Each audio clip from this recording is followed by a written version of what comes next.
आज हम अध्ययन करेंगे विद्युत द्विध्रुव के कारण उत्पन्न विद्युत क्षेत्र की तीव्रता। पिछले लेक्चर में बताया था विद्युत द्विध्रुव क्या होता है, विद्युत द्विध्रुव आघूर्ण क्या होता है, आदर्श विद्युत द्विध्रुव क्या होता है। तो आज स्टार्ट करते हैं विद्युत द्विध्रुव के कारण उत्पन्न विद्युत क्षेत्र की तीव्रता। विद्युत द्विध्रुव के कारण निम्न दो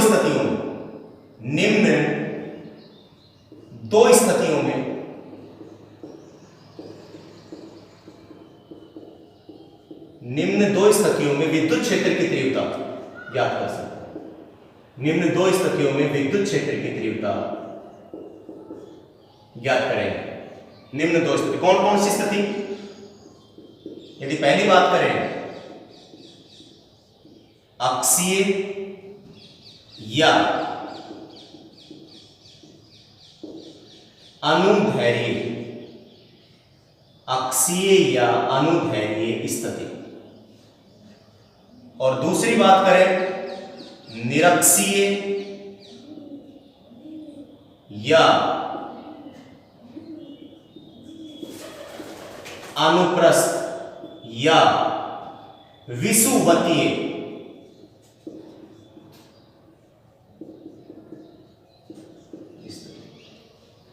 तो विद्युत द्विध्रुव के कारण उत्पन्न विद्युत क्षेत्र की तीव्रता निम्न दो स्थितियों में ज्ञात करेंगे, अक्षीय स्थिति या अनुदैर्घ्य स्थिति, और दूसरा निरक्षीय कह दो चाहे अनुप्रस्थ कह दीजिए या विषुवतीय स्थिति, नाम बदल बदल कर पूछा जा सकता है। बोर्ड की दृष्टि से बड़ा इंपॉर्टेंट क्वेश्चन है ये। अगर यहां आपने सीख लिया तो विद्युत विभव निकालेंगे अक्ष पर भी और निरक्ष पर भी।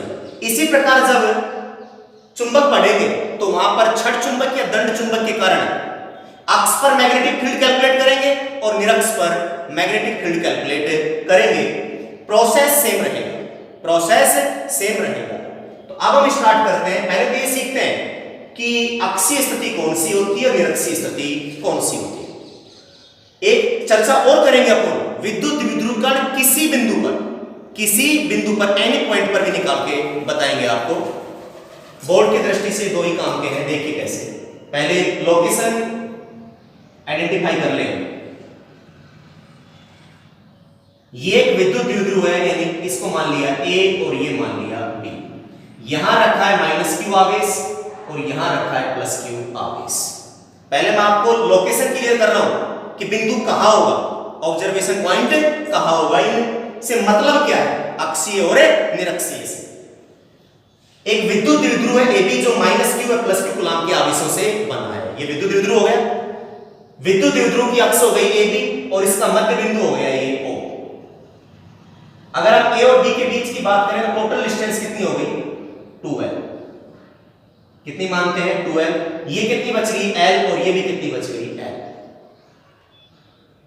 आप इस अक्ष AB को आगे बढ़ाएं, कोई दिक्कत नहीं, आप इधर भी ले सकते हो बिंदु और इधर भी ले सकते हो। इसी लाइन को आगे बढ़ाया और यहां लिया बिंदु P। ये कौन सी स्थिति है? अक्षीय कह दीजिए या अनुदैर्घ्य स्थिति।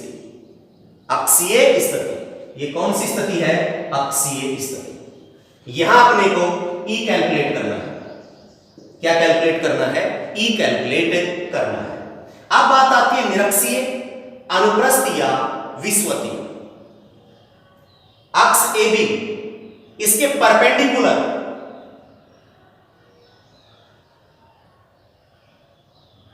यहां से O से कितनी डिस्टेंस है? R।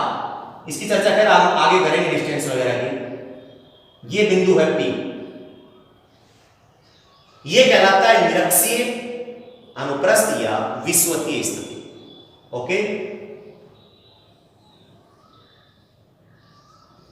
तो लोकेशन आइडेंटिफाई होगी। यहां पर भी अपन E कैलकुलेट करेंगे, इलेक्ट्रिक फील्ड कैलकुलेट करेंगे। तो विद्युत द्विध्रुव के कारण उत्पन्न विद्युत क्षेत्र की तीव्रता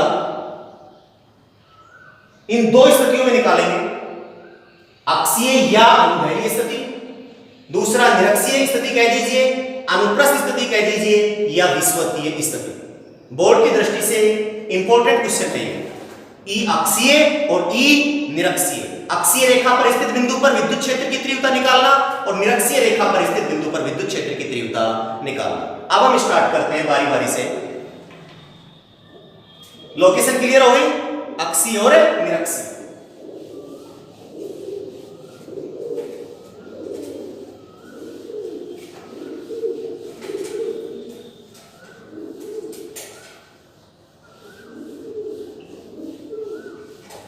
इसी प्रकार से अपन विभव भी निकालेंगे थर्ड चैप्टर में, अक्ष पर और निरक्ष पर।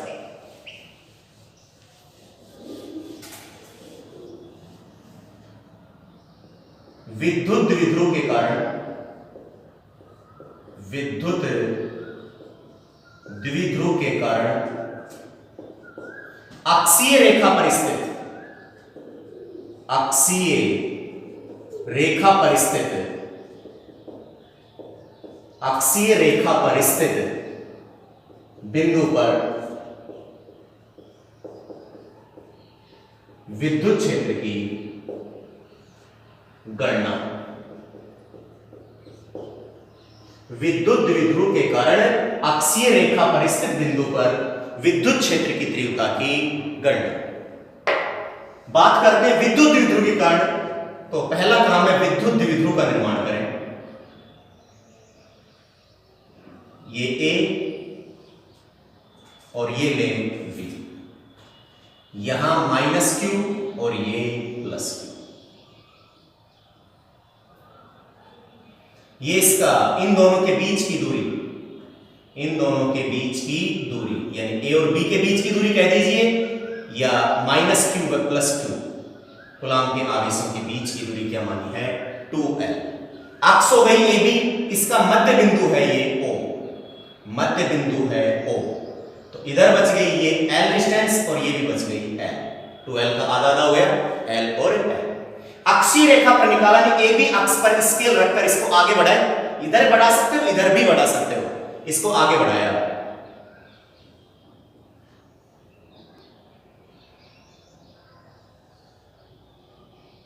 और ये बिंदु लिया P। विद्युत द्विध्रुव के केंद्र से, विद्युत द्विध्रुव के केंद्र से यहां से स्मॉल r डिस्टेंस पर स्थित, स्मॉल r विद्युत द्विध्रुव के केंद्र से स्मॉल r डिस्टेंस पर अक्षीय रेखा पर स्थित, निरक्षीय भी हो सकता है, आगे चर्चा करेंगे। अक्षीय रेखा पर स्थित बिंदु P पर विद्युत क्षेत्र की गणना करनी है। अब बात आती है कि बिंदु P पर जो इलेक्ट्रिक फील्ड है वो इस पॉइंट चार्ज की वजह से भी होगा और इस पॉइंट चार्ज की वजह से भी होगा। बोलो होगा कि नहीं होगा? और आपने पढ़ रखा है कि +q आवेश हो चाहे -q आवेश हो, आपने पढ़ रखा है +q आवेश से r डिस्टेंस हो चाहे -q आवेश से r डिस्टेंस हो, कोई बिंदु लेते थे P, तो यहां पर विद्युत क्षेत्र की तीव्रता हुआ करती थी E बराबर kq/r², चाहे +q आवेश हो चाहे -q आवेश हो। याद आ रहा होगा, इसके बाद में अध्यारोपण का सिद्धांत ही पढ़ा था, तो E बराबर kq/r²। इस पॉइंट P पर विद्युत क्षेत्र इस पॉइंट चार्ज की वजह से भी होगा और इस पॉइंट चार्ज की वजह से भी होगा।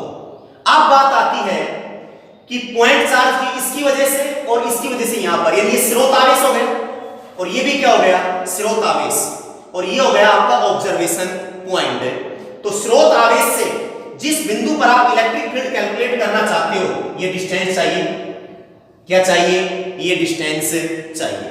बोलिए इस आवेश से -q आवेश से बिंदु P की दूरी क्या है, ज्योमेट्री लगाइए, यहां से यहां तक की r, तो इसमें कितना ऐड हो जाएगा L, तो यहां से यहां तक यानी AP की मैं बात करूं तो ये हो जाएगी r + L, r + L। इस स्रोत आवेश से उस बिंदु की डिस्टेंस आ गई, r में कितना जुड़ गया L। अब बात आती है इस बिंदु आवेश से, इस बिंदु आवेश के कारण भी यहां इलेक्ट्रिक फील्ड होगा, तो इससे भी डिस्टेंस चाहिए। बोलिए इससे डिस्टेंस कितनी होगी, यानी r यहां से इसमें से L घट जाएगा तो ये बचेगा r - L, r - L। तो अपने पास AP भी आ गया और BP भी आ गया।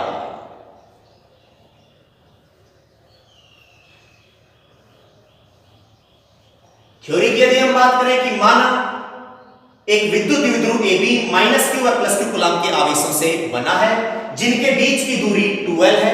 द्विध्रुव के केंद्र O से स्मॉल r दूरी पर अक्षीय रेखा पर स्थित किसी बिंदु P पर विद्युत क्षेत्र की या विद्युत क्षेत्र की तीव्रता की गणना करनी है।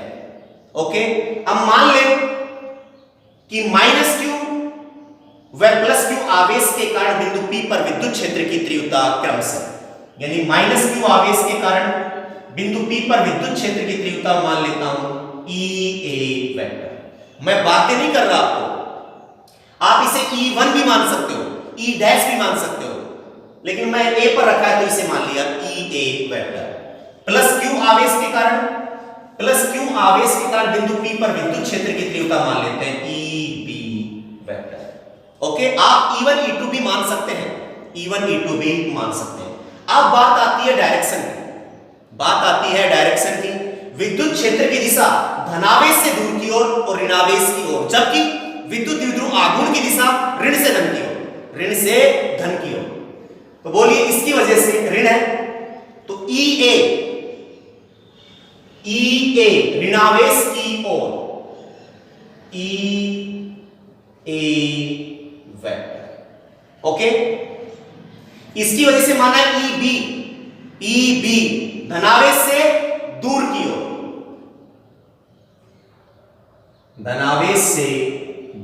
ओर, EB वेक्टर। आप इसे E1 E2 भी कह सकते हैं, नो प्रॉब्लम, EB वेक्टर। अब बात आती है कि रिजल्टेंट किधर होगा, इन दोनों का रिजल्टेंट नेट E नेट। इन दोनों के बीच के कोण की जरूरत पड़ेगी। EA और EB में कोण कितने डिग्री का है, 180 डिग्री, परस्पर विपरीत दिशा में है, और ये सब बातें मैंने आपको बता रखी हैं। तो देखिए इधर माइनस क्यू आवेश के कारण बिंदु P पर विद्युत क्षेत्र की तीव्रता EA वेक्टर बराबर KQ अपॉन डिस्टेंस AP का होल स्क्वायर। जगह की कमी है तो मैं यही कर देता हूं, KQ अपॉन AP बोले तो R प्लस L का होल स्क्वायर। डायरेक्शन, क्योंकि इधर वेक्टर लगा है, डायरेक्शन PA के अनुदिश, यानी P से A की ओर, PA के अनुदिश। P से A की ओर एक ही बात है, P से A की ओर। इसी प्रकार EB वेक्टर बराबर KQ अपॉन डिस्टेंस कितनी, BP का होल स्क्वायर बराबर KQ अपॉन BP की वैल्यू R माइनस L का होल स्क्वायर। डायरेक्शन पॉजिटिव है तो B से P की ओर, यानी BP के अनुदिश, यानी B से P की ओर, BP के अनुदिश।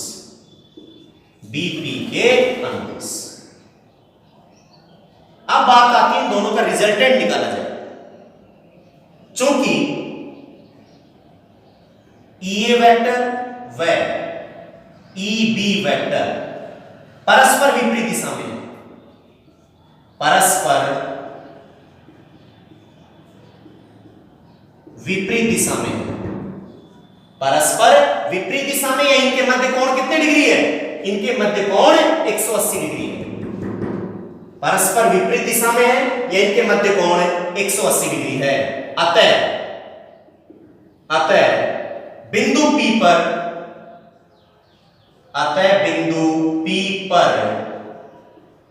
परिणामी विद्युत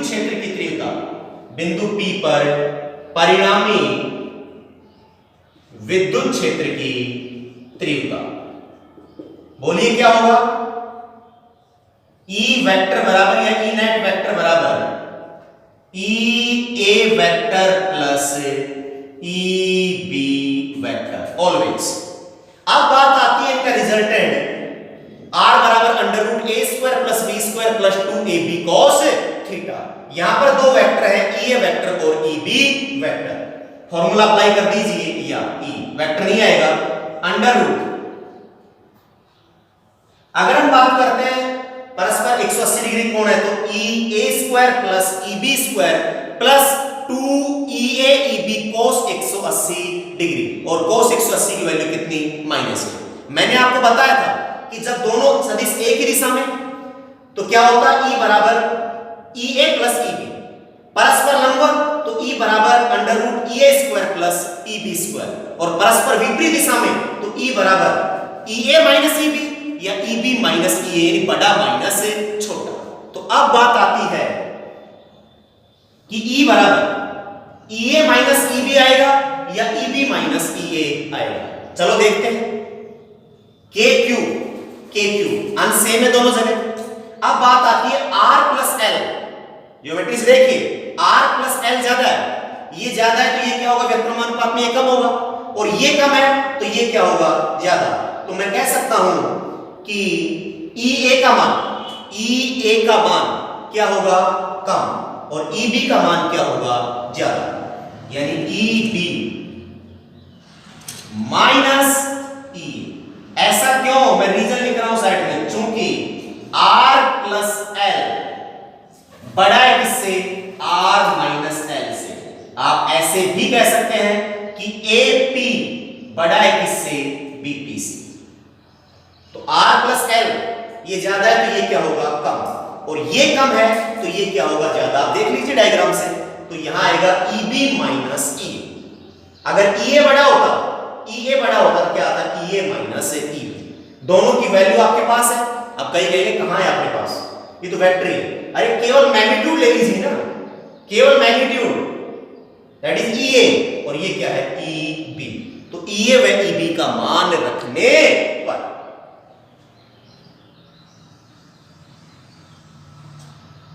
EA व EB का मान रखने पर अब डायग्राम में देखिए एक बार, जो ये रिजल्टेंट होगा E या E नेट, मर्जी आपकी, नेट लगा दीजिए E, ये किधर होगा डायग्राम में, E और E में से कौन बड़ा है, EB बड़ा है। कौन बड़ा है, EB बड़ा है। EB बड़ा है, इसका मतलब ओवरऑल रिजल्टेंट किधर आएगा, इधर, ये होगा E वेक्टर या E नेट वेक्टर। ओके, तो मान रख दीजिए E बराबर EB की value KQ upon R minus L का whole square minus KQ upon EA की वैल्यू R प्लस L का होल स्क्वायर। क्या कॉमन आ रहा है, केवल कैलकुलेशन है। E बराबर KQ कॉमन लिया, 1 अपॉन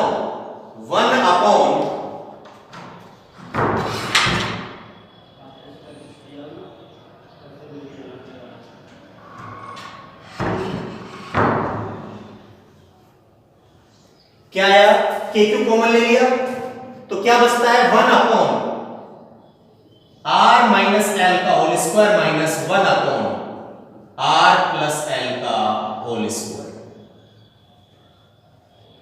लघुत्तम ले लें तो E बराबर KQ,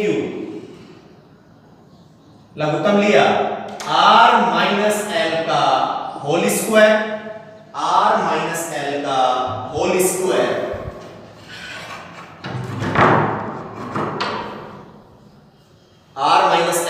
square into R plus L का होल स्क्वायर।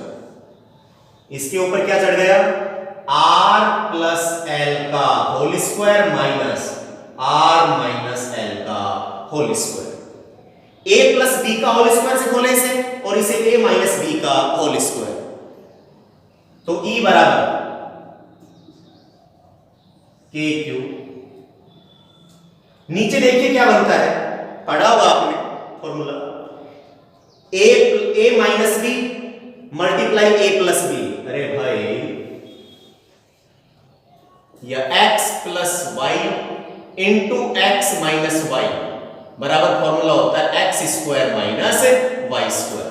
इसी प्रकार x प्लस वाई का होल स्क्वायर बराबर x square plus y square plus 2xy, और x माइनस वाई का होल स्क्वायर बराबर होता है x square plus y square minus 2xy।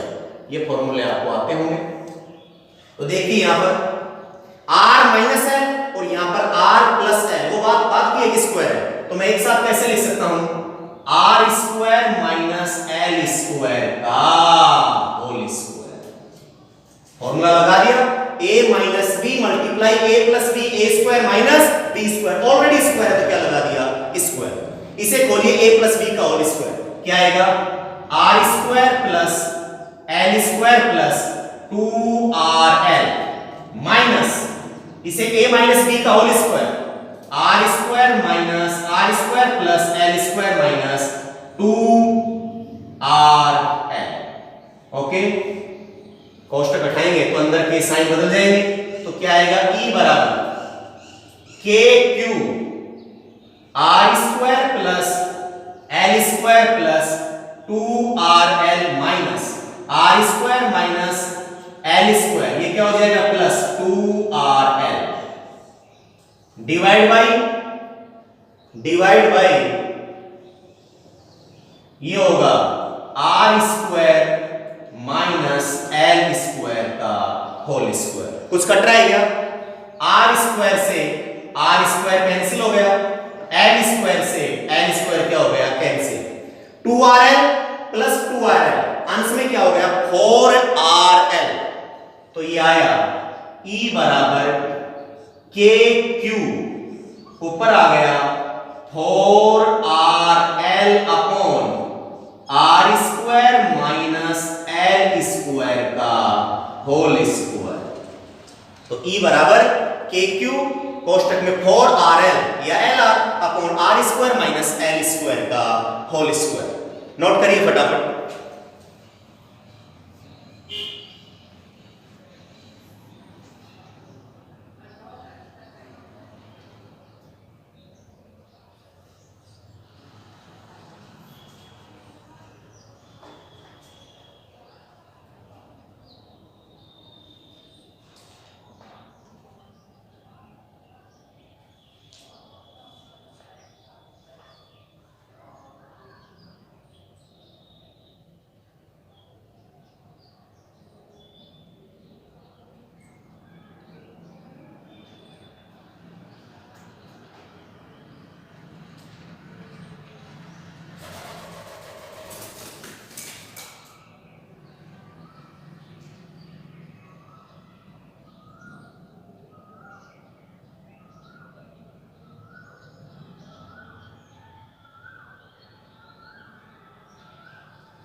चलिए आगे,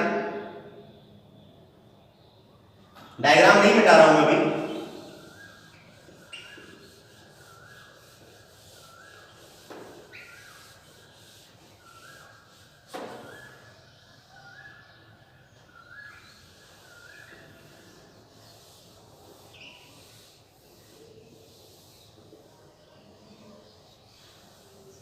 ध्यान दीजिए, अपना आया था फाइनल E बराबर के क्यू कोष्टक 4rl upon are square minus L square, R square minus L square का होल स्क्वायर।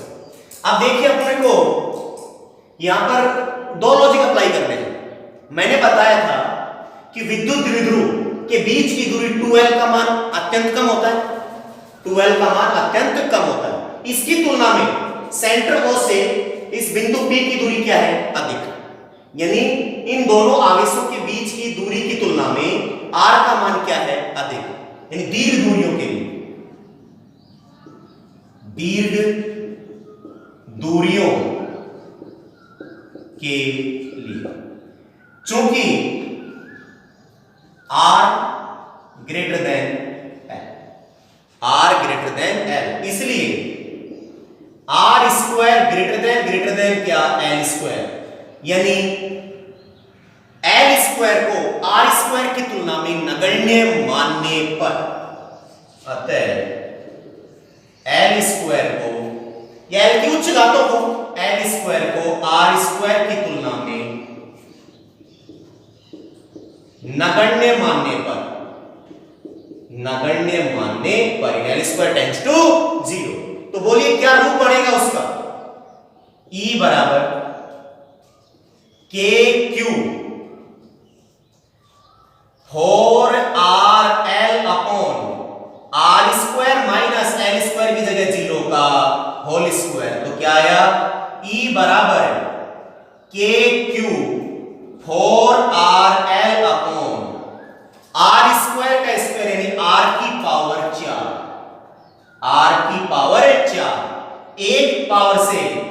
एक आर कट गया, तो बोलिए क्या बचेगा?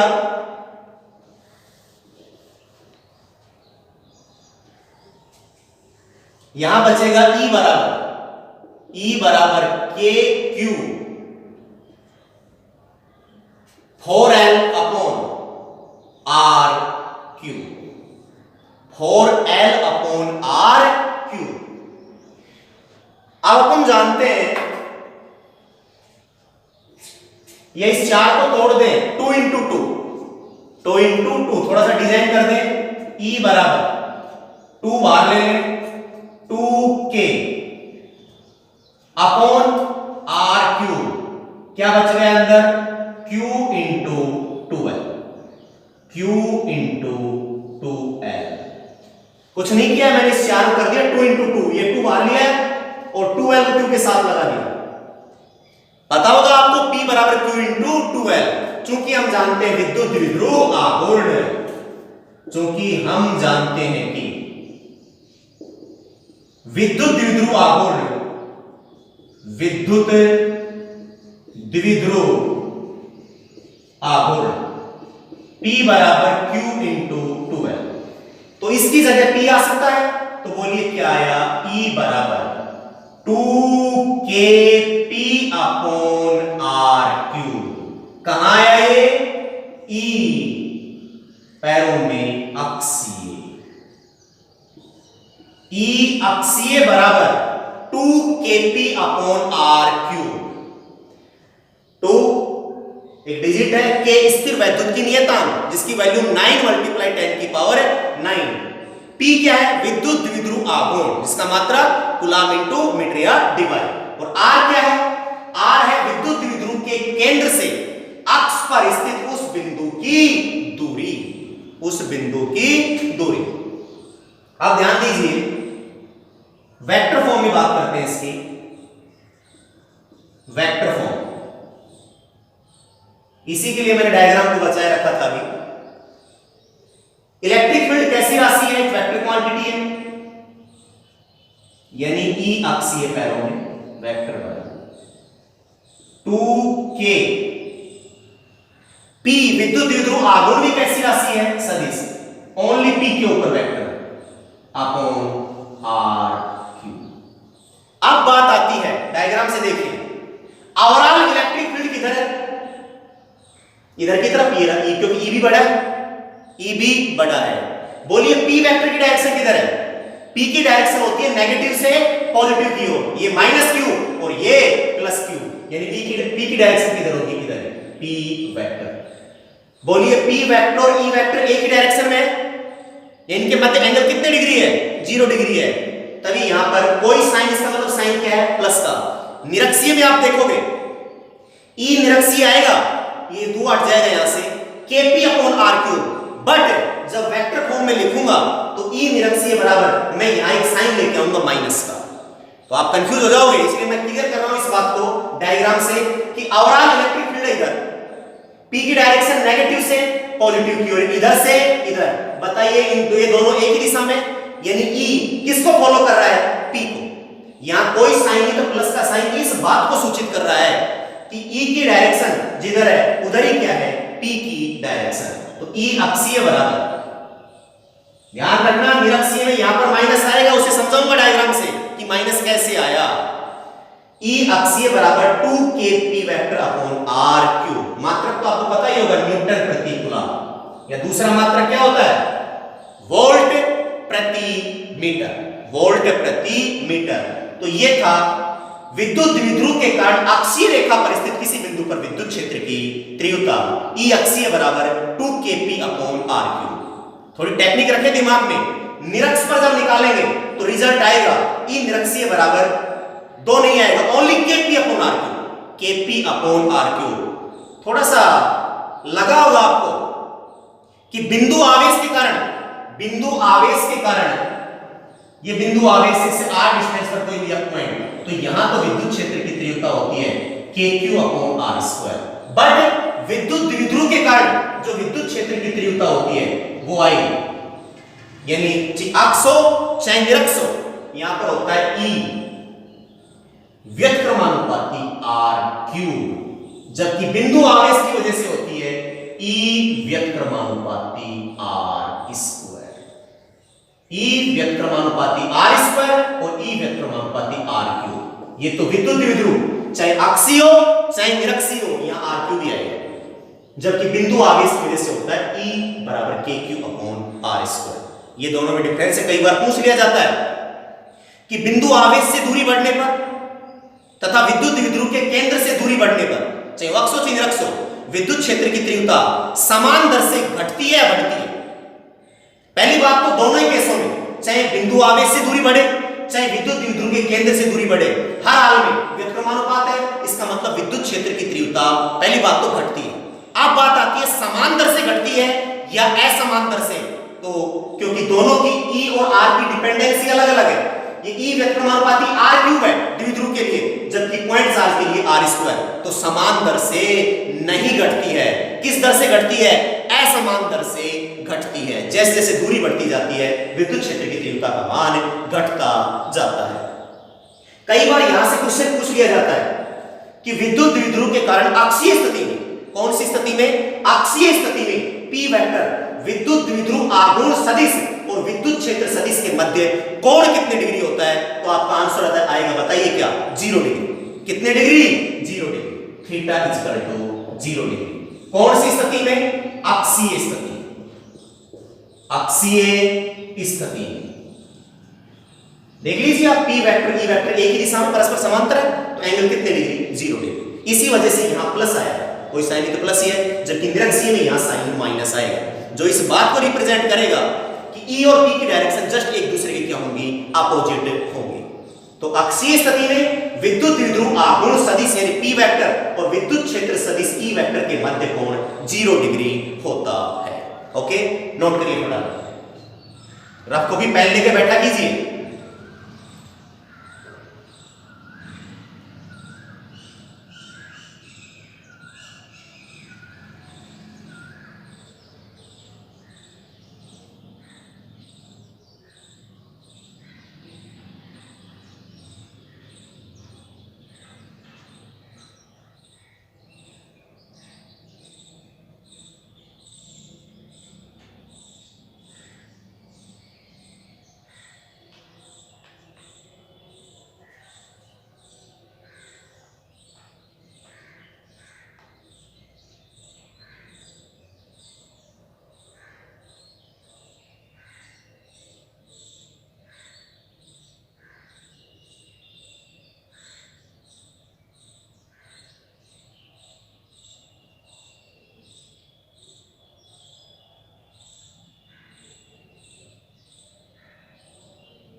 चले आगे, वेक्टर फॉर्म समझ में आ गई?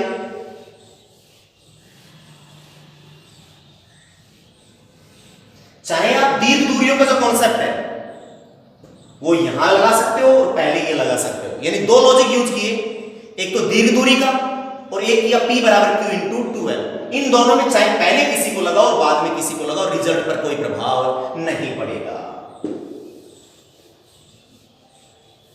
आप ये हम जानते हैं P बराबर Q इंटू 2L यहां यूज करके, और दीर्घ दूरी का आप यहां पर भी लगा सकते थे, नो प्रॉब्लम।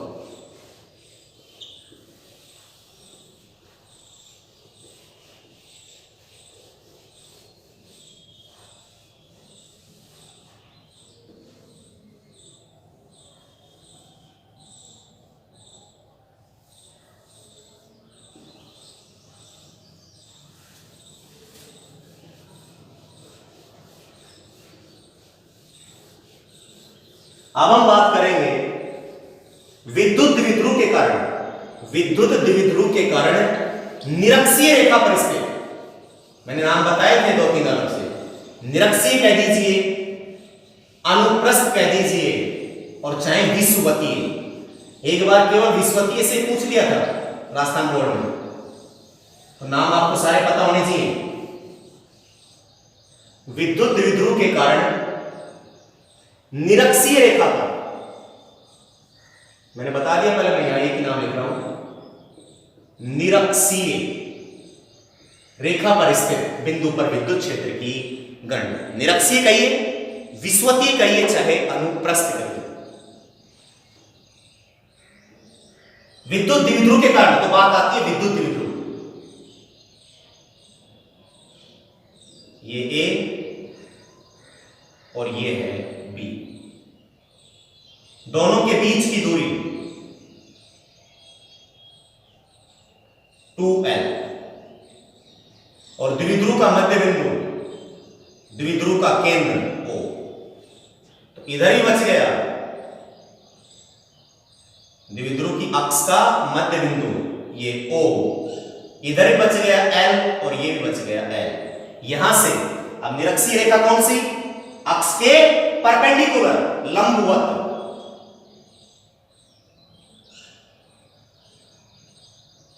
R डिस्टेंस पर ये कोई पॉइंट है P जहां विद्युत क्षेत्र की गणना करनी है। समझिए थोड़ा सा, थ्योरी वही आएगी। माना एक वैद्युत द्विध्रुव AB, ए पर रख दीजिए -q और यहां रख दीजिए +q।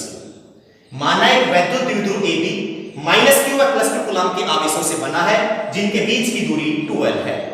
द्विध्रुव के केंद्र O से अब अक्षीय से क्या करना है? निरक्षीय, निरक्षीय रेखा पर स्थित द्विध्रुव के केंद्र O से स्मॉल r दूरी पर निरक्षीय रेखा पर अक्ष के परपेंडिकुलर, निरक्षीय एंगल कितने डिग्री का? ये 90 का। निरक्षीय रेखा पर स्थित किसी बिंदु P पर विद्युत क्षेत्र की गणना करनी है। अब बात आती है वही पॉइंट चार्ज वाली कि इस पॉइंट पर इलेक्ट्रिक फील्ड कैलकुलेट करना है, ई निरक्षीय। तो इस पॉइंट पर इलेक्ट्रिक फील्ड में योगदान होगा इस पॉइंट चार्ज का भी और इस पॉइंट चार्ज का भी। तो अब बात आती है स्रोत आवेश से जिस बिंदु पर आप इलेक्ट्रिक फील्ड कैलकुलेट करना चाहते हो उसके बीच की डिस्टेंस, सीधी दूरी। कैसी दूरी? सीधी दूरी। तो यहां से यहां तक की डिस्टेंस है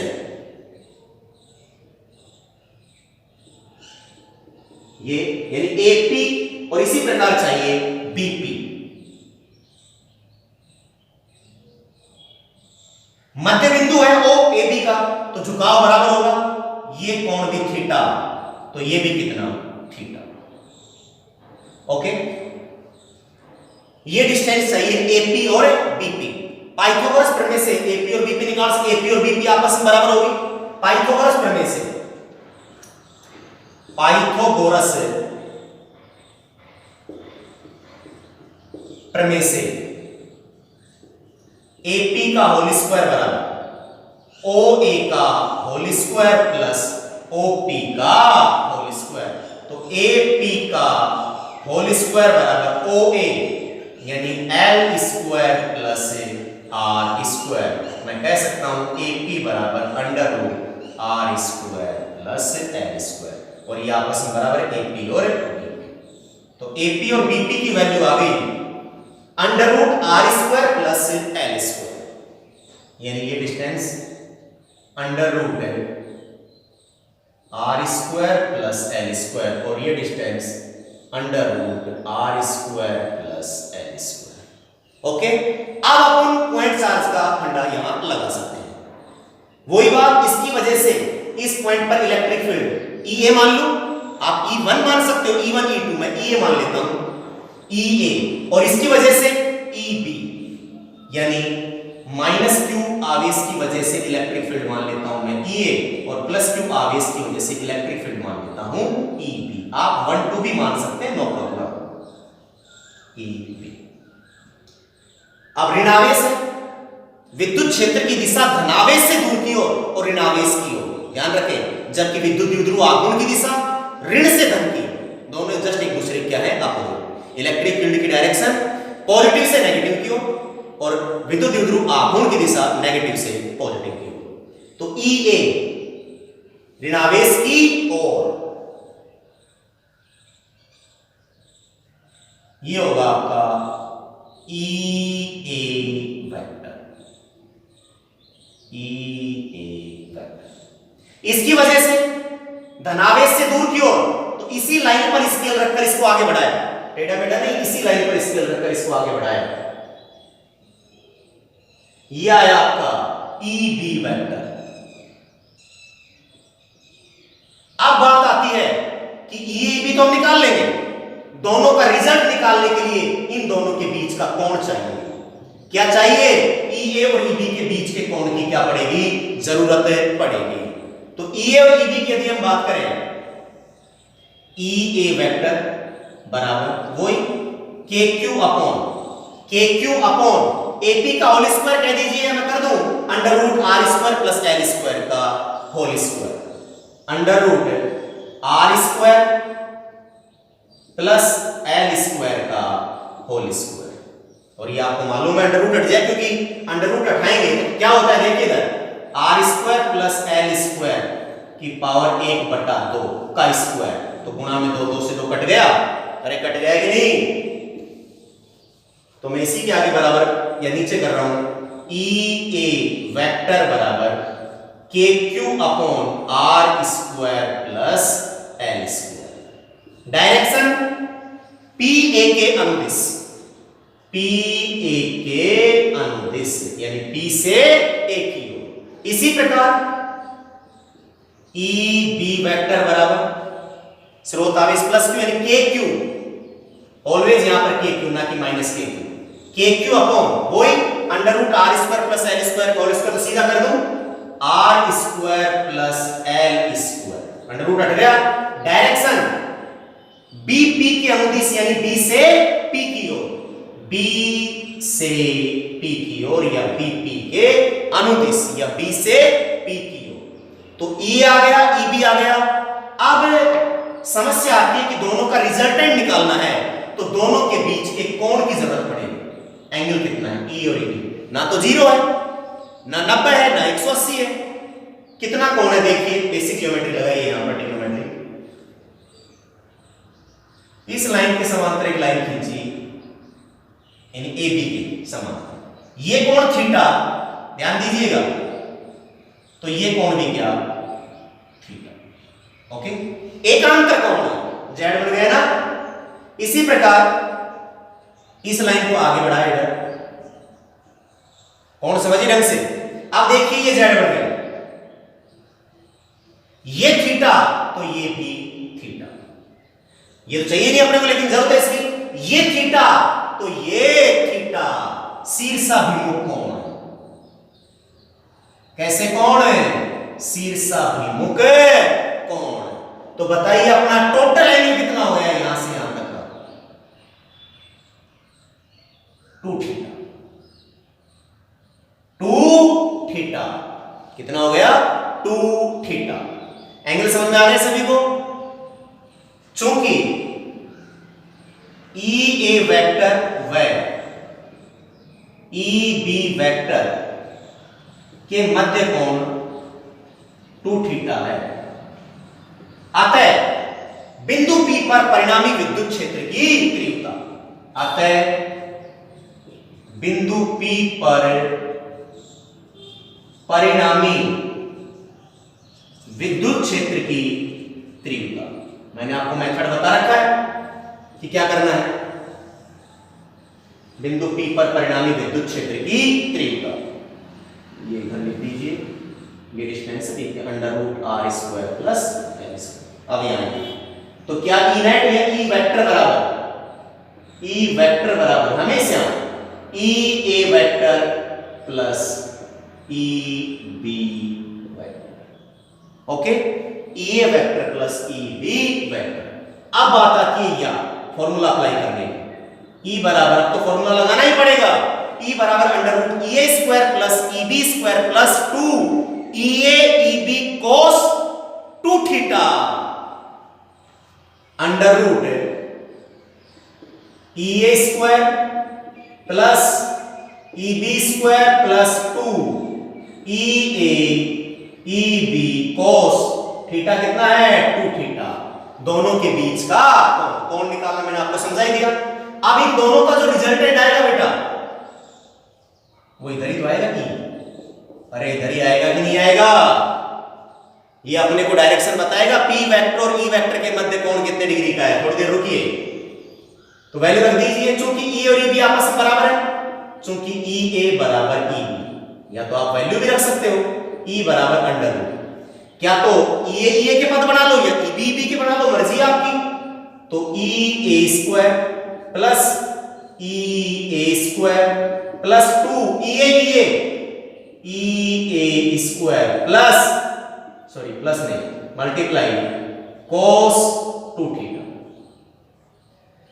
तो ई ए स्क्वायर ये बन गया 2 ई ए स्क्वायर, तो ई बराबर under root 2 E A square plus 2 E A square cos 2 theta. Common आ रहा है ई बराबर अंडर रूट अंदर कॉमन आ रहा है 2 ई ए स्क्वायर cos का 1 प्लस cos 2 थीटा। जब भी cos 2 थीटा के साथ 1 हो तो इसके 3 फॉर्मूले आपने पढ़े होंगे, उनमें से एक फॉर्मूला एक को काटने के लिए ट्रिग्नोमेट्री का cos 2 थीटा बराबर 2 cos square theta minus 1। 3 formula होते हैं से cos 2 थीटा बराबर 1 माइनस 2 sin स्क्वायर थीटा, एक होता है 2 cos स्क्वायर थीटा माइनस 1 और एक इसका होता है cos square theta minus sin square theta. एक को काटने के लिए तो ये ठीक रहेगा, तो वैल्यू रख दीजिए e बराबर under root 2 E A square 1 plus 2 cos, एक से एक कैंसिल, 2 दूनी 4, तो e बराबर आ गया under root 4 E A square cos square theta, E A square cos square theta. Under root से बाहर आया तो क्या आया e बराबर 4 बाहर आया 2 ई ए स्क्वायर का बाहर आया ई ए और cos स्क्वायर थीटा बाहर आया cos थीटा, तो e बराबर आया 2 ई ए cos थीटा। नोट कीजिए इतना।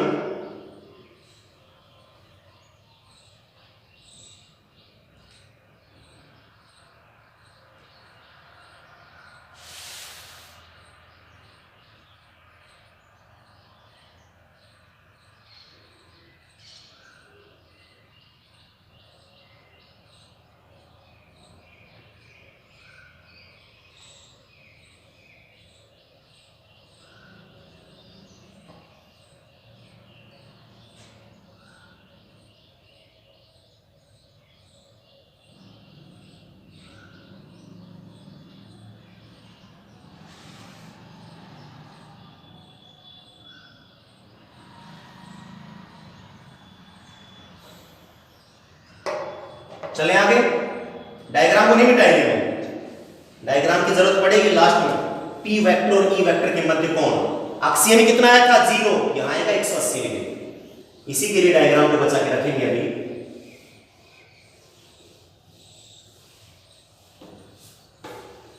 अब ध्यान दें मेथड को,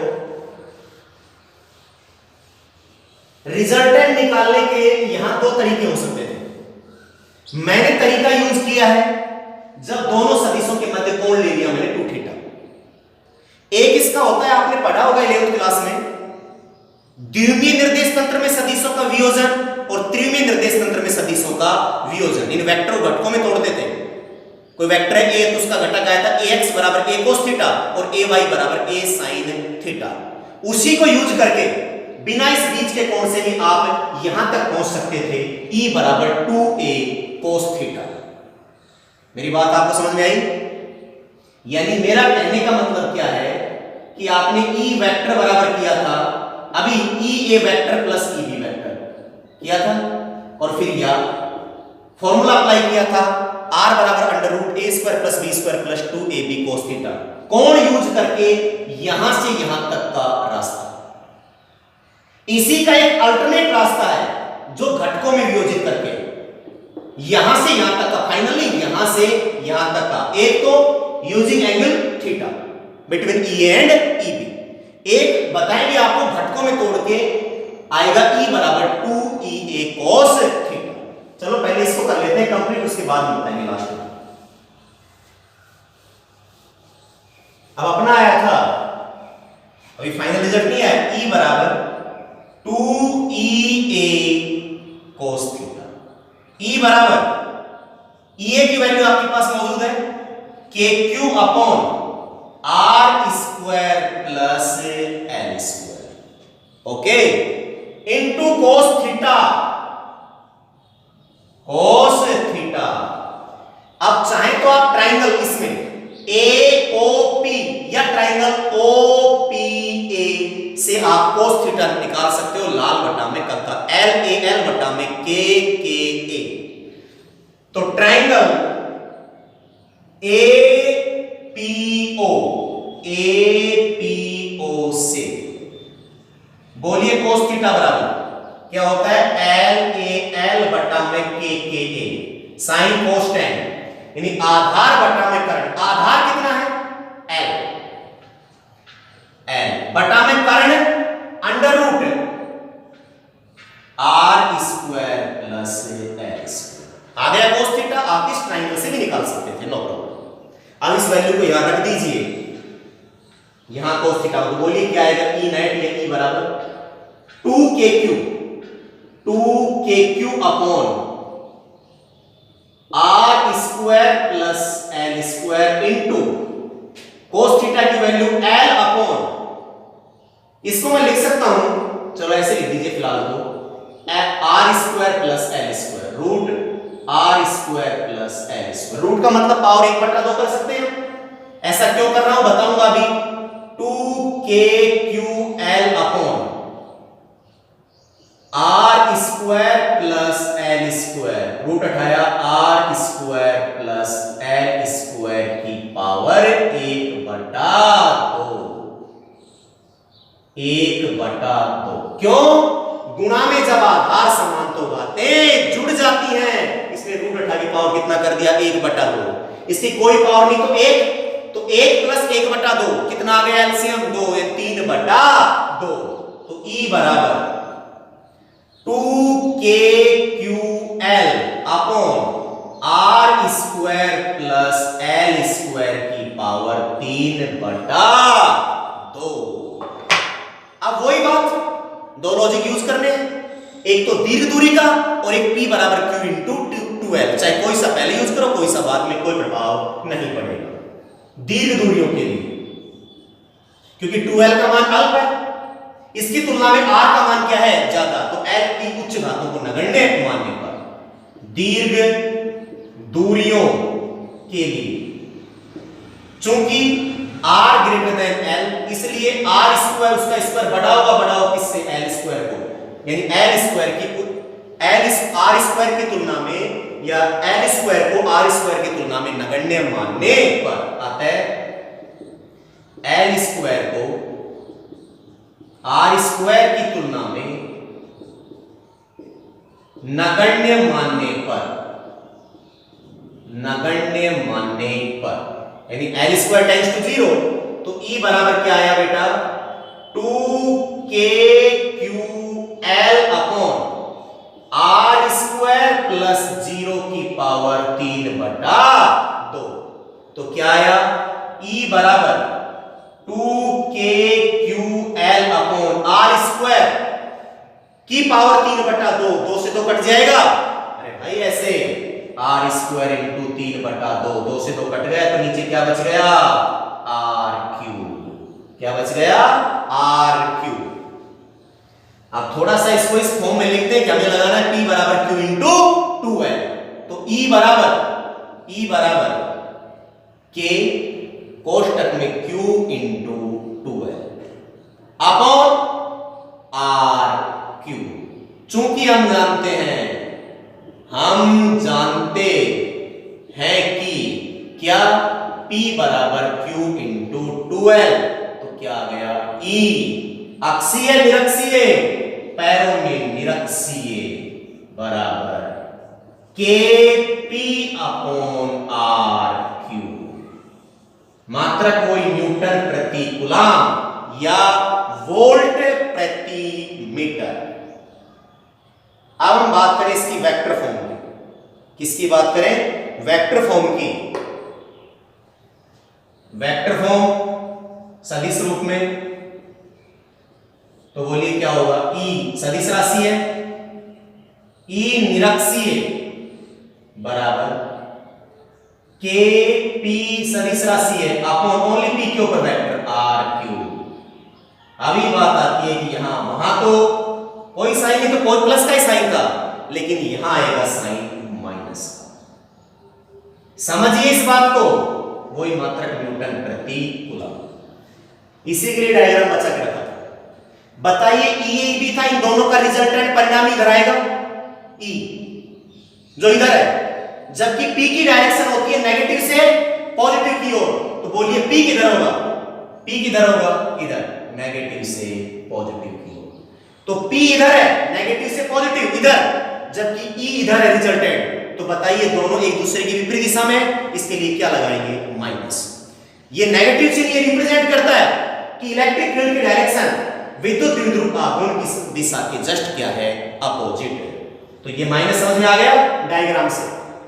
ई इधर है, रिजल्टेंट ई नेट इधर है, जबकि पी नेगेटिव से पॉजिटिव। दोनों के मध्य कोण कितने डिग्री, यानी theta equal to 180 degree.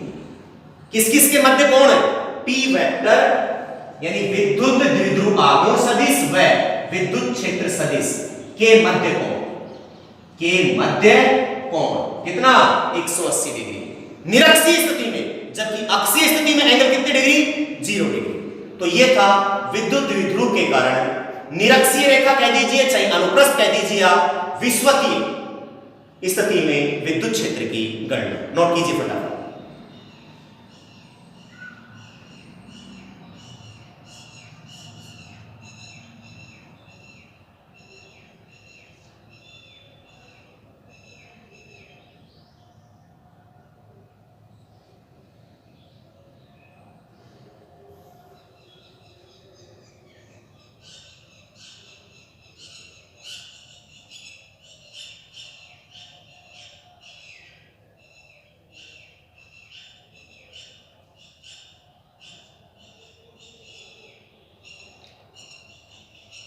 Pause करके वीडियो को आप नोट कर सकते हो भाई।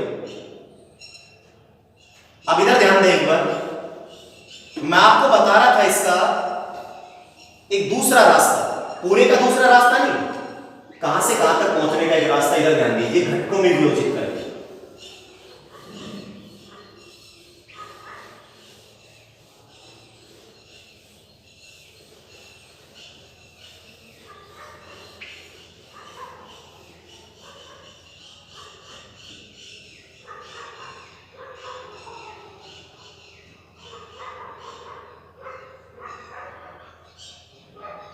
केवल समझना है।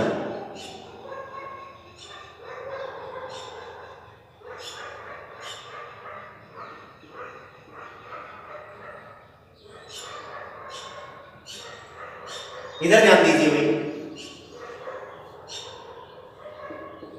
E बराबर अंडर रूट है, यहां लिखा था E वेक्टर बराबर, मैं बता रहा हूं कौन सा रास्ता केवल अलग है, E A vector plus E B vector किया था अभी। यहां से ये E A square plus E B square plus 2 A E B cos 2 theta, और यहां से आए थे कहां तक, ई बराबर 2 ई ए कोस थीटा। यहां ये तो यहां से यहां तक आने का एक रास्ता तो ये था कि दोनों के बीच का कोण। अब बात करेंगे यहां से यहां तक का एक दूसरा तरीका, यहां से केवल यहां तक, फाइनल रिजल्ट पर नहीं, यहां से यहां तक का, जिसमें एंगल यूज करके नहीं, घटकों में वियोजित करेंगे, घटकों में वियोजन, घटकों में वियोजन। देखिए कैसे, आगे का सेम रहेगा, 2e का मान रखेंगे, cos थीटा की वैल्यू रखेंगे लाल बटा लंबा से। देखिए कैसे,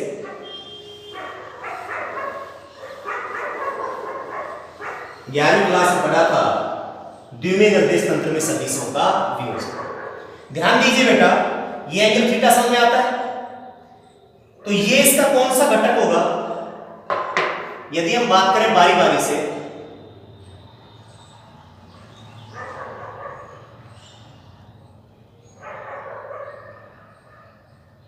ये बिंदु है P, ये कोण थीटा, ये वेक्टर है, इसका ये कोण है थीटा। तो जिसके साथ कोण बनता है वो कौन सा घटक होता है, कोस वाला घटक। जैसे आपका हुआ करता था, जैसे ये ए वेक्टर है, ये कोण बन गया इसका थीटा, तो ये इसका कंपोनेंट हुआ करता था ax बराबर a cos थीटा। और इसी प्रकार परिणाम बीच में से, इसी प्रकार इसका वर्टिकल कंपोनेंट हुआ करता था ए वाई बराबर ए साइन थीटा। द्विमीय निर्देश तंत्र में सदिशों का वियोजन, इसी मेथड को यूज करूंगा मैं। यहां वेक्टर है ई ए वेक्टर या ई वन वेक्टर जो भी आप मान रहे हो, ई ए वेक्टर, तो इसका जिसके साथ ये एंगल बन रहा है, ये कौन सा घटक हो गया, ई ए वेक्टर कोस थीटा। इसका एक दूसरा कंपोनेंट इधर थोड़ी आएगा, नीचे आएगा, ताकि रिजल्टेंट इन दोनों की इधर रह जाए, तो नीचे आएगा इसका दूसरा component E A sine theta. Okay, इसी प्रकार ये थीटा शीर्षाभिमुख से ये भी क्या थीटा। कौन सदिश ई बी जिसके साथ कोण बनता है, इसी लाइन के ऊपर आएगा इसका component e B cos theta. ये बीच में तो इसका ऊपर आएगा वर्टिकल कंपोनेंट है, ये आएगा ई बी साइन थीटा। आप ध्यान दीजिए, ई बी साइन थीटा और ई ए साइन थीटा ये दोनों परिमाण में समान, ये दोनों परिमाण में समान तथा दिशा में विपरीत होने का एक दूसरे को निरस्त कर। जैसे मान लीजिए दो बल है, एक इधर लग रहा है F1 और इधर लग रहा है F2, तो रिजल्टेंट आएगा F नेट बराबर F1 माइनस F2 या F2 माइनस F1। जब दोनों बराबर तो रिजल्टेंट कितना आएगा, 0। तो ये दोनों दो घटक ई बी साइन थीटा और ई ए साइन थीटा परिमाण में समान तथा दिशा में विपरीत होने का एक दूसरे को निरस्त कर देते हैं। जबकि क्षैतिज घटक है, एक ही दिशा में इनके मध्य एंगल कितने डिग्री, 0 डिग्री, एक ही दिशा में होने पर आपस में जुड़ जाते हैं। अतः बिंदु P पर परिणामी विद्युत क्षेत्र की तीव्रता E बराबर ई ए कोस थीटा प्लस ई ए कोस थीटा, ई ए कोस थीटा प्लस ई ए कोस थीटा, तो E बराबर आ गया 2 EA कोस थीटा। ओके, ये था घटकों में वियोजित करके। लिखते अपन क्या कि ई ए वेक्टर में ई बी वेक्टर का घटकों में वियोजन करते हैं। ये ई ए साइन थीटा और ई बी साइन थीटा दोनों परिमाण में समान था, दिशा विपरीत होने का एक दूसरे को निरस्त कर देते हैं। जबकि क्षैतिज घटक एक ही दिशा में होने पर आपस में जुड़ जाते हैं। अतः बिंदु P पर परिणामी विद्युत क्षेत्र की तीव्रता E बराबर ई ए कोस थीटा प्लस ई ए कोस थीटा, ई ए कोस थीटा प्लस ई ए कोस थीटा। क्या लग रहा हो, क्या हो गया, अरे ई बी है तो यहां पर क्या आ गया, ई बी, और ई और ई बी आपस में क्या है, बराबर, कोई दिक्कत नहीं, आप ई बी कर लीजिए। और चूंकि ई ए बराबर ई बी, ई ए बराबर ई बी, तो यहां पर भी क्या आ जाएगा, ई ए कर लीजिए चाहे ई बी, 2 ई ए कोस थीटा। इसी प्रकार से साइन थीटा सेम हो गया। यहां ई बी लग रहा हो किसी को, यहां ई ए है, दोनों बराबर ही तो हैं, तो रिजल्टेंट आएगा आर बराबर ए माइनस बी या बी माइनस ए। इन दोनों का रिजल्टेंट आप मान लीजिए ई डैश बराबर E A sine theta minus E B sine theta. तो ये दोनों सदिश परिमाण में समानता दिशा में विपरीत होने पर दोनों एक दूसरे को निरस्त कर देते। तो आप इस मेथड से भी यहां तक पहुंच सकते। इसके बाद तो सेम है, 2 EA की वैल्यू रखेंगे, ट्रायंगल से cos थीटा रखेंगे, तो फाइनल रिजल्ट क्या आएगा, E निरक्षीय बराबर KP upon R cube, KP upon R cube.